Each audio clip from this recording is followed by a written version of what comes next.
بھٹکے ہوں کو راستہ اللہ نے دیا، بھیجے ہماری رہنمائی کو یہ انبیاء۔ السلام علیکم ورحمۃ اللہ وبرکاتہ۔ ماشاءاللہ پیارے بچے، سب آپ ٹھیک ہیں، خیریت سے ہیں؟ اللہ کریم آپ کو شاد و آباد رکھے، درازی عمر بالخیر عطا فرمائے۔ رمضان المبارک کا بابرکت مہینہ چل رہا ہے۔ آپ کو پتہ ہے کہ رمضان المبارک کے مہینے کے بعد کون سا مہینہ آتا ہے؟ کون سا مہینہ آتا ہے؟ شوال المکرم کا، اور اس میں ہم عید منایا کرتے ہیں۔ اس عید کو کیا کہتے ہیں؟ میٹھی عید، سویٹ عید۔ لیکن ایک بڑی عید بھی ہوتی ہے، ہاں؟ اس بڑی عید میں کیا کرتے ہیں؟ قربانی کی جاتی ہے۔ آپ کو پتہ ہے یہ قربانی کیوں کی جاتی ہے؟ چلیں آج میں آپ کو بتانے جا رہا ہوں کہ یہ قربانی، یہ اس کا فلسفہ کیا ہے اور یہ قربانی کیوں کی جاتی ہے، اور کس کے حکم سے یہ قربانی کرنا یہ ہم سب پر، صاحب استطاعت لوگوں پر ضروری ہوتا ہے۔ تو بیٹا آج ہم آپ کو بتائیں گے کہ یہ مسلمان ہر سال قربانی کیوں کیا کرتے ہیں، ٹھیک ہے؟ انشاءاللہ۔ بہت پہلے کی بات ہے کہ جب حضرت ابراہیم علیہ السلام کو اللہ تعالیٰ نے ہجرت کا حکم دیا تو آپ مصر سے فلسطین کی طرف ہجرت کر کے آ گئے۔ جب آپ فلسطین پہنچے نا تو وہاں کے لوگوں نے آپ کا بڑا ادب و احترام کیا، آپ کی برکتیں حاصل کرنا شروع کر دی، اور ان لوگوں نے حضرت ابراہیم علیہ السلام کو تحفے میں ایک بہت بڑی زمین پیش کر دی، تحفہ دیا زمین کا۔ اچھا، جب حضرت ابراہیم علیہ السلام کو وہ زمین ملی تو آپ نے اس زمین پر کھیتی باڑی کرنا شروع کر دی۔ کیا کرنا شروع کی؟ کھیتی باڑی۔ کھیتی باڑی کس کو کہتے ہیں بتائیں آپ کو؟ ہاں، کھیتی باڑی اناج اگانا، سبزیاں اگانا، پھل اگانا، اس طریقے سے کھیتی باڑی شروع کر دی۔ اللہ تعالیٰ نے اس کھیتی باڑی میں اتنی برکت عطا فرمائی، اتنی برکت عطا فرمائی کہ آپ کے پاس بہت سارا اناج، بہت سارے جانور اور بہت ساری چیزیں جمع ہو گئی، بہت ساری گروسری جمع ہو گئی۔ جب آپ کے پاس بہت ساری چیزیں جمع ہو گئی اور ایک طرف آپ کے پاس بہت بڑی زمین بھی تھی، تو اب آپ نے کیا کیا کہ وہاں پر ایک مہمان خانہ بنایا۔ کیا کیا؟ مہمان خانہ بنایا، اور اس مہمان خانے میں جو بھی مسافر آتے تھے، جو بھی لوگ غریب ہوا کرتے تھے، مسکین ہوا کرتے تھے، ان کو آپ وہاں پر رکھا کرتے تھے، ان کی مہمان نوازی کیا کرتے تھے، ان کو کھانا کھلایا کرتے تھے۔ اس سے ہمیں سیکھنے کو کیا ملتا ہے پیارے بچوں؟ کہ ہمیں بھی غریبوں کی مدد کرنی چاہیے۔ شاباش، ہمیں بھی غریبوں کی مدد کرنی چاہیے۔ اگر کوئی مہمان ہمارے گھر میں آئیں تو ان کی ہمیں عزت کرنی چاہیے، ان کو اچھے انداز کے ساتھ بٹھانا چاہیے، ان کو کھانا کھلانا چاہیے۔ خیر، یہیں پر فلسطین میں حضرت ابراہیم علیہ السلام کو کہا گیا کہ آپ شادی کر لیں، تو آپ نے حضرت ہاجرہ رضی اللہ تعالی عنہا سے شادی کر لی اور اللہ سے دعا کی، اے میرے رب مجھے نیک اولاد عطا فرما، صالح اولاد عطا فرما، حلم والی اولاد عطا فرما۔ تو ہم نے اسے ایک بردبار لڑکے کی خوشخبری سنائی۔ بردبار سمجھتے ہیں؟ عقل مند، سمجھدار، حلیم۔ اس طریقے سے حضرت ابراہیم علیہ السلام کو ایک بہت ہی پیارا اور سمجھدار بیٹا عطا ہوا۔ جب آپ کو بیٹا عطا ہوا تو اب آپ کے شب و روز اس بیٹے کے ساتھ بھی گزرتے، آپ نیکی کی دعوت بھی دیتے، ساتھ ساتھ اپنے بچے کے ساتھ بھی وقت گزارتے۔ اب اللہ تعالیٰ اپنے نیک بندے کا امتحان لیا کرتا ہے۔ کیا کیا کرتا ہے؟ امتحان لیا کرتا ہے، ان کو آزمائش میں مبتلا کرتا ہے، ان کو ان پر پریشانیاں آتی ہیں تاکہ چیک کیا جائے کہ میرا نیک بندہ یہ کتنا صبر کرتا ہے۔ اچھا، اب جناب یہ حکم ہوا کہ اپنی بیوی اور بچے کو لے کر مکہ المکرمہ چلے جائیں۔ اچھا، آج تو مکہ مکرمہ میں بہت ساری آبادی ہو گئی ہے، بہت سارے لوگ رہتے ہیں، ٹھیک ہے؟ وہاں پر طرح طرح کی کھانے کی چیزیں بھی مل جاتی ہیں، پانی بھی موجود ہے، اور وہاں تو زمزم کا پانی بھی موجود ہے نا، بابرکت پانی بھی موجود ہے۔ لیکن اس وقت نہ وہاں پر وہ مکہ مکرمہ بنا ہوا تھا جس طریقے سے آج مکہ مکرمہ بنا ہوا ہے نا، اس طریقے سے نہ مکہ مکرمہ بنا ہوا تھا، اور نہ ہی جناب وہاں پر کوئی آبادی تھی، نہ کوئی وہاں پر رہائش تھی، نہ کوئی رہتا تھا، نہ کوئی آتا تھا، نہ کوئی جاتا تھا۔ اب اللہ کا حکم ہوا، حضرت ابراہیم علیہ السلام چونکہ اللہ کے نبی ہیں، آپ نے اپنی بیوی اور بچے کو لیا اور ساتھ ایک تھیلے میں کچھ کھجوریں لی کھانے کے لیے اور ایک مشکیزہ پانی کا بھرا، اور وہ لے کر مکۃ المکرمہ کی طرف چلنا شروع کر دیا۔ جب آپ اس مقام پر پہنچے جہاں پر پہنچنے کا حکم تھا، تو اب وہاں پر تو کوئی آبادی نہیں، دور دور تک صرف ریت ہی ریت، سناٹا ہی سناٹا، نہ کوئی انسان، نہ کوئی جاننے والا، نہ کوئی پہچاننے والا، نہ ہی جناب وہاں پر کوئی کھانے کی چیز موجود، نہ ہی کوئی پینے کی چیز اویلیبل۔ اب یہاں پر زندگی کیسے گزاری جائے؟ لیکن چونکہ اللہ کا حکم تھا تو آپ نے اپنے بیوی اور بچے کو لیا اور مکہ مکرمہ کی اس بابرکت اور مقدس زمین پر ان دونوں کو چھوڑ دیا اور آپ واپس آنے لگے۔ اب جیسے ہی واپس آنے لگے نا، تو حضرت ہاجرہ رضی اللہ تعالی عنہا، آپ نے حضرت ابراہیم علیہ السلام کے دامن کو پکڑ لیا اور پوچھا کہ ہمیں یہاں پر سنسان بیابان میں چھوڑ کر آپ کہاں جا رہے ہیں؟ تو آپ نے کوئی جواب نہیں دیا۔ تو آپ نے پوچھا کہ ہم یہاں پر کیسے رہیں گے؟ یہاں پر تو کوئی آبادی بھی نہیں، نہ کچھ کھانے کے لیے چیز موجود ہے، نہ کچھ پینے کے لیے چیز موجود ہے، تو ہماری زندگی یہاں پر کیسے گزرے گی؟ لیکن حضرت ابراہیم علیہ السلام نے پھر کوئی جواب نہیں دیا۔ اب حضرت ہاجرہ رضی اللہ تعالی عنہا نے آپ سے پوچھا کہ کیا آپ کو یہاں پر ہمیں چھوڑنے کا حکم اللہ کی طرف سے آیا ہے؟ تو اب حضرت ابراہیم علیہ السلام نے فرمایا کہ اللہ تعالیٰ نے ہمیں حکم دیا ہے کہ تمہیں یہاں پر چھوڑ دیا جائے۔ اب حضرت ابراہیم علیہ السلام نے فرمایا کہ جی ہاں، یہ اللہ کا حکم ہے۔ جب حضرت ہاجرہ رضی اللہ تعالی عنہا نے یہ سنا کہ یہ اللہ کا حکم ہے، تو فرمانے لگی اچھا ہمیں اللہ ضائع نہیں کرے گا، چونکہ اللہ کا حکم ہے تو اللہ ہمیں ضائع نہیں کرے گا، اور آپ جا کر اپنے بیٹے کے پاس بیٹھ گئی۔ اب حضرت ابراہیم علیہ السلام وہاں سے پلٹے تو آپ کچھ دور جا کر آپ نے مکہ مکرمہ کی طرف رخ کیا، چونکہ آج جیسا مکہ مکرمہ وہاں پر بنا ہوا ہے جس پر غلاف بھی چڑھا ہوا ہے، پورا ایک روم بنا ہوا ہے نا، وہاں پر ایسا موجود نہیں تھا، ایک صرف ریت کا ٹیلا تھا۔ کیا تھا؟ ہاں، ریت کا ٹیلا، یعنی کچھ ریت ایسے جمع کی ہوئی تھی، ڈھیر بنا ہوا تھا۔ اب آپ نے اس مکہ مکرمہ کی طرف رخ کر کے دعا کی، اور وہ دعا کیا تھی؟ قرآن مجید فرقان حمید میں وہ دعا موجود ہے۔ اے ہمارے رب، میں نے اپنی کچھ اولاد کو تیرے عزت والے گھر کے پاس ایک وادی میں ٹھہرایا ہے جس میں کھیتی نہیں ہوتی۔ اے ہمارے رب، تاکہ وہ نماز قائم رکھیں تو تو لوگوں کے دل ان کی طرف مائل کر دے اور انہیں پھلوں سے رزق عطا فرما کہ وہ شکر گزار ہو جائیں۔ پتہ ہے اس دعا کا اثر کیا ہوا؟ آج بھی آپ نے مکہ مکرمہ میں دیکھا ہوگا، ہمارے مدنی چینل کے ناظرین اس بات کی، جنہوں نے مکہ مکرمہ کی زیارت کی ہوگی، وہ اس بات کی گواہی دیں گے کہ وہاں پر طرح طرح کے فروٹ آتے ہیں، موسم ہو یا نہ ہو، لیکن آپ کو مکہ میں، مدینہ میں آپ کو یہ فروٹس ملیں گے، وہاں پر آپ کو طرح طرح کی اللہ کی نعمتیں ملیں گی۔ تو آج وہ دعا کا ثمر ہے، وہ اس دعا کا اثر ہے کہ آج وہاں کے لوگ، وہاں پر جب لوگ جاتے ہیں تو طرح طرح کی نعمتیں پاتے ہیں۔ اس وقت تو کچھ بھی نہیں تھا۔ اب حضرت ہاجرہ رضی اللہ تعالی عنہا اپنے اس ننھے منھے بچے کے ساتھ دن گزارتی رہی، اور آپ کے پاس جو کھجوریں تھی جو حضرت ابراہیم علیہ السلام ساتھ لائے تھے، وہ کھجوریں کھاتی، اور جو مشکیزہ تھا اس سے پانی پیتی، خود بھی پیتی، بچوں کو بھی پلاتی۔ کچھ دن تو گزرے، لیکن کچھ دن گزرنے کے بعد وہ پانی بھی ختم ہو گیا اور کھجوریں بھی ختم ہو گئی۔ اب کیا کیا جائے؟ اب اللہ کی اس نیک بندی نے صبر کیا۔ کیا کیا؟ شکوہ شکایت نہیں کی، کسی سے گلہ نہیں کیا، رونا دھونا نہیں کیا، بلکہ صبر سے کام لیا۔ اور جو بچہ تھا نا، وہ بھی بڑا صابرین تھا، وہ بھی بڑا صابرین بچہ تھا، اللہ کے نبی کا بیٹا تھا، اور خود بھی نبی تھا، وہ خود بھی نبی تھے نا، حضرت اسماعیل علیہ السلام بھی اللہ کے نبی ہیں۔ تو اب جناب بچے نے بھی صبر کیا، ماں نے بھی صبر کیا، لیکن ماں تو ماں ہوتی ہے نا، ماں تو ماں ہوتی ہے، ماں سے بچے کی تکلیف تو دیکھی نہیں جاتی۔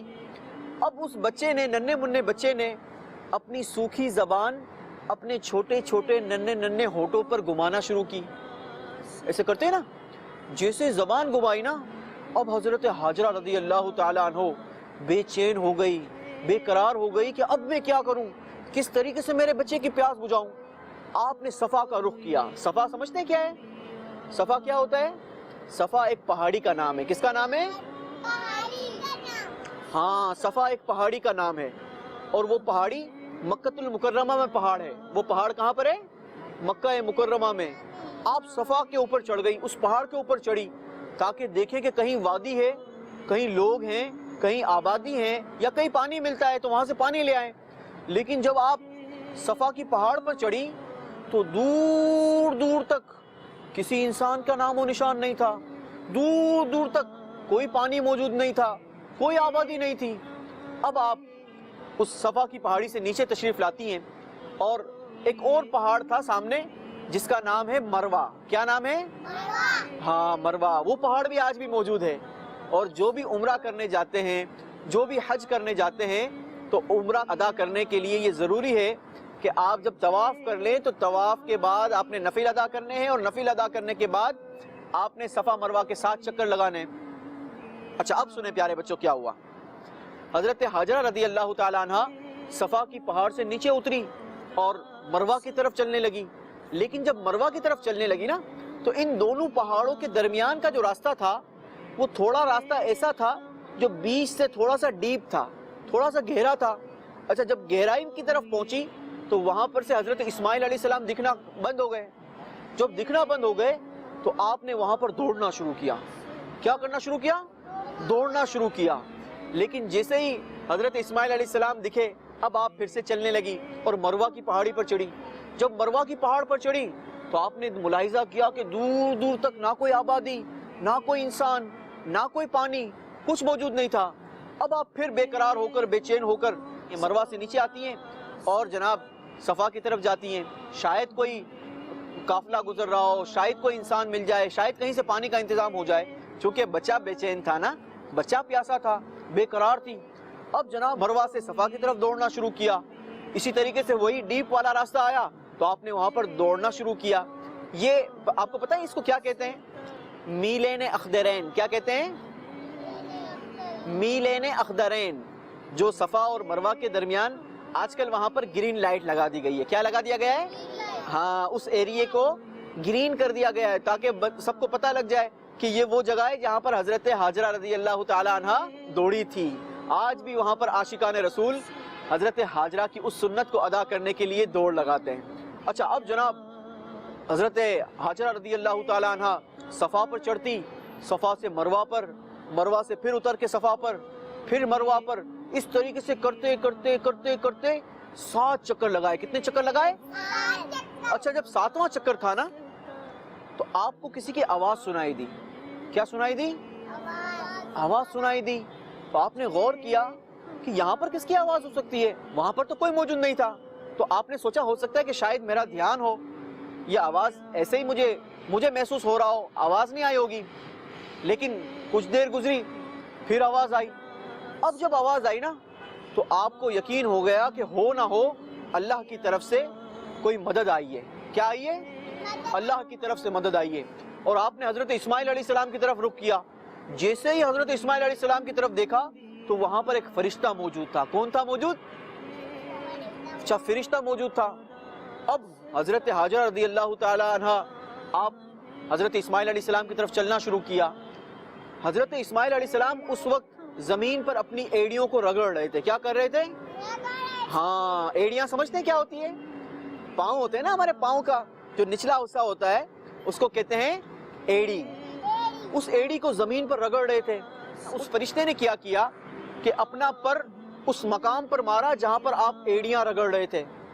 اب ایڑیاں رگڑنے کی برکت سے اللہ تعالیٰ نے وہاں پر پانی کا ایک چشمہ جاری کر دیا. پانی کا ایک چشمہ جاری کر دیا اور وہاں سے پانی نکلنا شروع ہو گیا.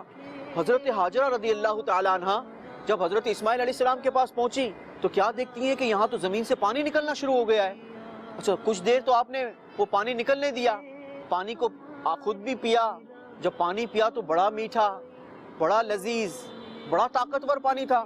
اچھا، حضرت اسماعیل علیہ السلام کو بھی چند قطرے ڈالے، ان کو بھی پانی پلایا. لیکن پانی تھا کہ مسلسل جاری تھا، نکل ہی رہا تھا. اب آپ نے اس پانی کے ارد گرد چھوٹی چھوٹی سی دیوار بنائی. کیا بنائی؟ دیوار بنائی اور حوض نما بنا دیا. اب پھر بھی پانی تھا کہ وہ تو نکلے ہی جا رہا ہے، نکلے ہی جا رہا ہے۔ اب آپ نے اس پانی کو کہا زمزم۔ کیا کہا؟ زمزم، رک جا، رک جا۔ زمزم کے میننگز کیا ہوتے ہیں؟ اسٹاپ، رک جا، ٹھہر جا۔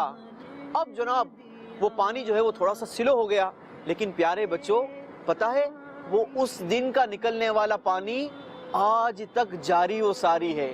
آج بھی لوگ جاتے ہیں، لاکھوں لوگ جاتے ہیں، اب تو بہت زیادہ لوگ جاتے ہیں نا، مکہ مکرمہ، مدینہ منورہ جاتے ہیں۔ اچھا، اس زمزم کے پانی کو مدینہ منورہ بھی بھیجا جاتا ہے۔ جو بھی جاتا ہے عمرہ کرنے کے لیے وہ بھی تبرک کے طور پہ اپنے اپنے ملکوں میں لے کے جاتا ہے اس پانی کو۔ اتنی کوانٹٹی میں آج بھی پانی نکل رہا ہے۔ اس دن سے آج تک یہ پانی مسلسل جاری ہے اور انشاءاللہ قیامت تک جاری رہے گا۔ آپ کو پتہ ہے اس پانی میں کتنی برکتیں ہیں؟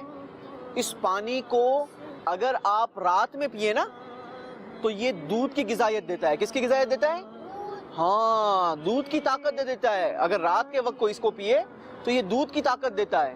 کوئی مریض سے پیے تو اس کو شفا مل جاتی ہے، کیونکہ ایک نبی کے پیڑ کے رگڑنے کی وجہ سے یہ پانی نکلا تھا۔ تو یہ بڑا بابرکت اور با کمال پانی ہے۔ وہ شاعر کہتا ہے نا، یہ زمزم اس لیے ہے جس لیے اس کو پیے کوئی، کیوں؟ کیونکہ اسی زمزم میں کوثر ہے، اسی زمزم میں جنت ہے۔ تو اللہ تعالیٰ نے بڑا بابرکت اور با کمال پانی عطا فرما دیا۔ اب حضرت حاجرہ رضی اللہ تعالی عنہ اور حضرت اسماعیل علیہ السلام اس پانی کو پیتے تھے اور اس طریقے سے ان کی زندگی آگے بڑھنا شروع ہو گئی۔ اب کیا ہوا کہ کچھ دن تو اس طریقے سے گزر گئے، لیکن کچھ دنوں کے بعد ایک قافلہ اس وادی کے قریب سے نکلا۔ جب وہ قافلہ وادی کے قریب سے نکلا نا تو اس نے آسمانوں پر دیکھا کہ پرندے یہاں پر اڑ رہے ہیں۔ تو انہوں نے خیال کیا کہ ہو نہ ہو اس وادی میں کہیں نہ کہیں پانی موجود ہے، چونکہ پرندے وہیں ہوتے ہیں جہاں پر پانی ہوتا ہے۔ یہ اللہ کی بہت بڑی حکمت تھی، یہ اللہ کی حکمت تھی، چونکہ مکہ مکرمہ کو بھی آباد کرنا تھا۔ تو اب جناب اس قافلے والوں نے جب یہ دیکھا کہ یہاں پر پرندے اڑ رہے ہیں تو انہوں نے اپنے ایک بندے کو بھیجا، ایک شخص کو بھیجا کہ جاؤ ذرا دیکھ کر تو آؤ کہ کہیں پانی تو موجود نہیں ہے۔ جب وہ شخص آیا تو اس نے دیکھا کہ ایک پانی کا حوض بنا ہوا ہے اور اس میں پانی موجود ہے، اور وہاں پر ایک عورت اپنے بچے کے ساتھ بیٹھی ہوئی ہے۔ تو وہ سارے قافلے والوں کو بلا کر لے کر آیا۔ اب جب قافلے والے وہاں پر پہنچے، حضرت حاجرہ رضی اللہ تعالی عنہ کے پاس آ کر انہوں نے اجازت لی کہ کیا ہم اس پانی کو استعمال کر سکتے ہیں؟ تو آپ نے کہا بالکل استعمال کر سکتے ہیں، لیکن آپ مجھے کچھ نہ کچھ کھانے پینے کے لیے دے دیا کریں، دودھ دے دیا کریں اپنی بکری کا، اور کچھ کھانا دے دیا کریں، اور آپ یہاں سے پانی پی لیا کریں۔ اس طریقے سے یہ دونوں کا معاہدہ ہو گیا، اور یہاں سے کھانا ملنے لگا، یہاں سے پانی ملنے لگا۔ تو یہ اب یہ قافلے والے بھی یہاں پر ٹھہر کر آباد ہونا شروع ہو گئے۔ حضرت ابراہیم علیہ السلام کو اپنے اولاد سے، حضرت اسماعیل علیہ السلام سے بڑی محبت تھی، آپ ان سے بڑی محبت کیا کرتے تھے۔ حضرت اسماعیل علیہ السلام 13 سال کے ہو گئے۔ کتنے سال کے ہو گئے؟ 13 سال کے۔ حضرت ابراہیم علیہ السلام نے خواب دیکھا، اور وہ خواب کیا تھا کہ آپ نے دیکھا کہ کوئی کہنے والا کہہ رہا ہے کہ بے شک اللہ تعالیٰ تمہیں اپنے بیٹے کو ذبح کرنے کا حکم دیتا ہے۔ جب آپ نے ایک رات یہ خواب دیکھا تو وہ جو دن تھا نا، وہ 7 ذی الحجہ کا دن تھا اور 8 کی رات تھی۔ اب 8 کا دن جب آپ صبح بیدار ہوئے، نیند سے بیدار ہوئے، تو آپ نے اس پہ تفکر کیا، سوچا بیچارہ کہ یہ مجھے جو خواب نظر آیا ہے کیا واقعی ایسا ہی ہے؟ اللہ کی طرف سے یہ حکم ملا ہے۔ اس دن کو یوم ترویہ کہتے ہیں۔ کیا کہتے ہیں؟ ترویہ کے میننگز ہیں سوچ بچار۔ کیا میننگز ہیں؟ ہاں، غور و فکر کرنا، تدبر کرنا، سوچنا کہ کیا واقعی یہ ہے۔ 8 کا دن گزارنے کے بعد آپ نے رات کو پھر خواب دیکھا، یہ 9 ذی الحجہ کی رات تھی، اس دن بھی ایسا ہی خواب نظر آیا۔ اب صبح جب آپ بیدار ہوئے تو آپ نے جان لیا کہ یہ واقعی اللہ کی طرف سے حکم ہے، اسی لیے اس دن کو یوم عرفہ کہتے ہیں۔ کیا کہتے ہیں؟ اور عرفہ کے میننگز ہیں پہچاننے کا دن، ہاں، ریکگنائز کرنے کا دن۔ اس دن آپ نے پہچان لیا کہ یہ اللہ کی طرف سے حکم ہے۔ اب یہ دن گزرا 9 کا اور 10ویں شب آ گئی۔ جب 10ویں شب آئی تو آپ نے ایک بار پھر یہ خواب دیکھا۔ اب آپ کو یقین ہو گیا کہ اب جناب آپ نے اس دن قربانی کی. اس دن کو کہتے ہیں یوم النحر. کیا کہتے ہیں؟ یوم النحر یعنی قربانی کرنے کا دن. اچھا جب آپ نے خواب یہ دیکھا نا تو آپ اپنے بیٹے کے پاس آئے اور بیٹے سے پوچھا کہ بیٹا اس طریقے سے میں نے خواب دیکھا ہے, بتاؤ تمہاری کیا رائے ہے. یہ کوئی عام بیٹا تو تھا نہیں, اللہ تعالیٰ کے خلیل حضرت سیدنا ابراہیم علیہ السلام کے بیٹے تھے, اور خود بھی نبی, آپ کے والد بھی نبی, اور حضرت محمد رسول اللہ ہمارے پیارے آقا صلی اللہ علیہ وسلم کے جد امجد تھے. تو یہ کیوں کر منع کر سکتے تھے؟ چونکہ اللہ نے آپ کو حلم والا پیدا کیا تھا نا, سمجھدار پیدا کیا تھا. اب آپ نے کہا بابا جان آپ وہی کیجئے جس کا اللہ نے آپ کو حکم دیا ہے, آپ انشاءاللہ مجھے صبر کرنے والا پائیں گے. کیا پائیں گے؟ صبر کرنے والا پائیں گے. اب حضرت ابراہیم علیہ السلام نے 10 ذو الحجہ کو اپنے بیٹے کو تیار کروایا, اور تیار کروا کر مکۃ المکرمہ سے وادی مینا کی طرف پہنچے. وادی مینا یہ مکۃ المکرمہ سے کچھ فاصلے پر وادی ہے. اب جب آپ مکۃ المکرمہ سے وادی مینا کی طرف پہنچ رہے تھے تو راستے میں شیطان آیا اور ایک دوست کی شکل اختیار کر کے آیا اور کہنے لگا کہ اے ابراہیم, عمر کے اس حصے میں, اس وقت آپ کی عمر کافی بڑی تھی, 100 سال سے بڑی تھی, 100 سال سے زیادہ تھی. کہنے لگا کہ اے ابراہیم آپ کو عمر کے اس حصے میں اپنے جوان بیٹے کی ضرورت ہے. صرف ایک خواب دیکھنے پر اور اللہ کے حکم پر آپ اپنے جوان بیٹے کو قتل کر دیں گے, آپ اپنے جوان بیٹے کو ذبح کر دیں گے. آپ نے پہچان لیا کہ یہ شیطان ہے, آپ نے اسے بھگا دیا, دھتکار دیا کہ بھاگ جا مردود, دور ہو جا. وہ بھاگ گیا. اب وہ شیطان مردود, شیطان تو شیطان ہے نا, اب وہ شیطان مردود حضرت اسماعیل علیہ السلام کے دوست کی شکل اختیار کر کے آیا, اور آ کر حضرت اسماعیل علیہ السلام سے کہنے لگا تمہیں پتا ہے کہ تمہارے والد تمہیں کہاں لے کے جا رہے ہیں؟ یہ تو تمہیں جا کر ذبح کر دیں گے. تو حضرت اسماعیل علیہ السلام بھی اللہ کے نبی, آپ نے بھی جان لیا کہ یہ شیطان مردود ہے. آپ نے بھی اس کو دھتکار دیا کہ بھاگ جا, دور ہو جا شیطان مردود. تو وہ وہاں سے بھاگ گیا. لیکن شیطان ہے نا, کتابوں میں ملتا ہے کہ یہ بہت موٹا تازہ ہو کر سارے راستے کو گھیر کر کھڑا رہ گیا, سارے راستے کو گھیر کر کھڑا رہ گیا. اب حضرت ابراہیم علیہ السلام نے جب یہ دیکھا کہ سامنے تو ایک بہت بڑی رکاوٹ آ گئی ہے, تو آپ کے ساتھ ایک فرشتہ بھی چل رہا تھا. حضرت ابراہیم علیہ السلام کے ساتھ ایک فرشتہ بھی ساتھ چل رہا تھا. اس فرشتے نے کہا کہ اس کو کنکریاں مارو.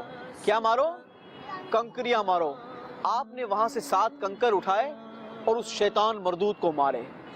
شیطان مردود کو جب کنکر مارے تو اب شیطان مردود وہاں سے بھاگ گیا. اچھا شیطان ہے, اپنی حرکت چھوڑتا نہیں ہے. ابھی آپ کچھ آگے پہنچے تھے, واپس آ گیا اور وہی موٹا تازہ ہو کر ساری وادی کو گھیر لیا. جب واپس رکاوٹ کی, آپ نے پھر کنکر اٹھائے اور اس شیطان مردود کے مارے. جیسے ہی مارے تو وہ وہاں سے پھر بھاگ گیا. تیسری بار بھی اسی طریقے سے ہوا. اب حضرت ابراہیم علیہ السلام نے جب تیسری بار کنکریاں ماری تو وہ شیطان مردود وہاں سے دفع ہو گیا اور بھاگ گیا. میرے پیارے بچوں, آپ کو پتا ہے آج بھی جو حج کرنے کے لیے جاتے ہیں نا حاجی, حضرت ابراہیم علیہ السلام کی یہ ادا, یہ کنکر مارنا اللہ کو اتنا پیارا لگا, اتنا پسند آیا کہ آج بھی حاجیوں پر واجب ہے کہ وہ شیطان کو کنکر مارے, وہاں پر رمی کریں. ٹھیک ہے, تو یہ اللہ کو اپنے پیاروں کی ادا اتنی پیاری ہوتی ہے. اب جناب وہاں سے شیطان مردود تو بھاگ گیا. اب حضرت ابراہیم علیہ السلام اور حضرت اسماعیل علیہ السلام اس مقام پر پہنچ گئے جہاں پر حضرت اسماعیل علیہ السلام کو قربان کرنا تھا. صبح حضرت ابراہیم علیہ السلام نے حضرت اسماعیل علیہ السلام کو قربان کر دیا تھا. ہاں بیٹا, ابھی تھوڑا سا آگے سنیں, پھر آپ کو پتہ لگے گا کہ یہ قربانی ہوئی تھی یا نہیں ہوئی تھی. ٹھیک ہے, اب حضرت ابراہیم علیہ السلام اور حضرت اسماعیل علیہ السلام اس مقام پر پہنچے تو حضرت اسماعیل علیہ السلام نے اپنے بابا جان سے کہا کہ بابا جان مجھے ذبح کرنے سے پہلے میرے ہاتھ پیر کو اچھی طریقے سے باندھ دیجیے گا. کہیں ایسا نہ ہو کہ مجھے جب تکلیف پہنچے اور میں ہاتھ پیر میرے اچھلنے لگے, جب میرے ہاتھ پیر آگے پیچھے ہونے لگے تو کہیں خون کے دھبے آپ کے کپڑوں پر نہ آ جائیں, اور خون کے دھبے دیکھ کر میری والدہ کہیں پریشان نہ ہو جائے. لہٰذا آپ میرے ہاتھ پیر کو باندھ دیجیے گا. اور ایک اور بات, آپ اپنی آنکھوں پر بھی پٹی باندھ دیجیے گا کیونکہ آپ میرے والد ہیں. کہیں ایسا نہ ہو کہ باپ کی محبت غالب آ جائے اور آپ کا ہاتھ رک جائے. لہٰذا جب آپ مجھے ذبح کرنے لگے تو میرا چہرہ زمین کی طرف کر دیجیے گا, اپنی آنکھوں پر پٹی باندھ لیجئے گا، کہیں ایسا نہ ہو کہ باپ کی محبت غالب آ جائے اور آپ کا ہاتھ رک جائے۔ اس باتوں کے بعد حضرت سیدنا ابراہیم علیہ السلام اور حضرت سیدنا اسماعیل علیہ السلام نے دونوں باپ بیٹوں نے ایک دوسرے کو دیکھا، اور باپ نے اپنے بیٹے کو سینے سے چمٹا لیا اور اپنے ہونٹوں سے آپ کے ماتھے کو چوم لیا اور خوشی کے آنسو جاری ہو گئے۔ اب حضرت ابراہیم علیہ السلام نے اللہ کے حکم پر حضرت اسماعیل علیہ السلام کو زمین پر لٹایا اور زور سے چھری چلائی، لیکن اللہ نے اس چھری کو حکم دیا، خبردار، جو حضرت اسماعیل کو ہلکی سی خراش آئی، ادھر حضرت ابراہیم علیہ السلام پورا زور لگا رہے ہیں، لیکن چھری تھی کہ وہ چلی نہیں رہی تھی، اس کو اللہ نے حکم دیا تھا کہ چلنا نہیں۔ اللہ تبارک و تعالیٰ کی طرف سے ندا ہوتی ہے، آواز آتی ہے، اور ہم نے ندا فرمائی، اے ابراہیم، بے شک تو نے خواب سچ کر دکھایا۔ اور اس کے بدلے اللہ تعالیٰ نے حضرت جبرائیل امین علیہ السلام کو حکم دیا کہ جنت سے ایک مینڈھا لیں، ایک دمبا لیں، اور وہ مینڈھا لے کر زمین پر آئیں، اور حضرت اسماعیل علیہ السلام کی جگہ پر اس مینڈے کو رکھ دیا گیا، اور حضرت ابراہیم علیہ السلام نے اس مینڈے کی قربانی کی۔ اچھا، یہاں پر ایک اور بات بتانا ضروری ہے، پیارے بچوں، اگر آج کے دور میں کوئی بھی ایسا خواب دیکھے تو ہرگز اس پر عمل نہیں ہو سکتا، نہ ہی کرنا چاہیے، ٹھیک ہے؟ کیونکہ وہ تو اللہ کے نبی تھے۔ حضرت ابراہیم علیہ السلام نے جو خواب دیکھا تھا وہ اللہ کے نبی ہیں، نبی جو خواب دیکھتے ہیں وہ اللہ کی طرف سے ہوا کرتے ہیں، ٹھیک ہے؟ تو آج کے دور میں اگر کوئی ایسا خواب دیکھ لے تو وہ ہرگز اس پر عمل نہ کرے۔ کوئی کہے کہ جناب میں نے خواب دیکھا تو بیٹے کی قربانی، میں نے خواب دیکھا تو بیٹی کی قربانی، نہیں۔ اب صرف قربانی کا حکم ہمیں جانوروں کی قربانی کا حکم ہے، جو بھی حلال جانور ہیں ان کے جو بھی شرائط ہیں اس کو مد نظر رکھتے ہوئے قربانی کرنی چاہیے۔ تو آج کے ہمارے اس واقعے سے ہمیں یہ سبق ملتا ہے کہ ہمیں بھی اللہ کی راہ میں قربانی دینی چاہیے، اپنا مال خرچ کرنا چاہیے، اپنا وقت علم دین کو حاصل کرنے میں صرف کرنا چاہیے۔ ہمیں اپنے وقت کے ذریعے، اپنے مال کے ذریعے اللہ کی راہ میں خرچ کر کے اس قربانی میں حصہ ملانا چاہیے۔ اللہ تعالی ہم سب کو اپنی راہ میں اپنا وقت، اپنا مال خرچ کرنے کی سعادت اور توفیق نصیب فرمائے۔ صلو علی الحبیب صلی اللہ تعالی علی محمد صلی اللہ علیہ وسلم۔ بھٹکے ہوں کو راستہ اللہ نے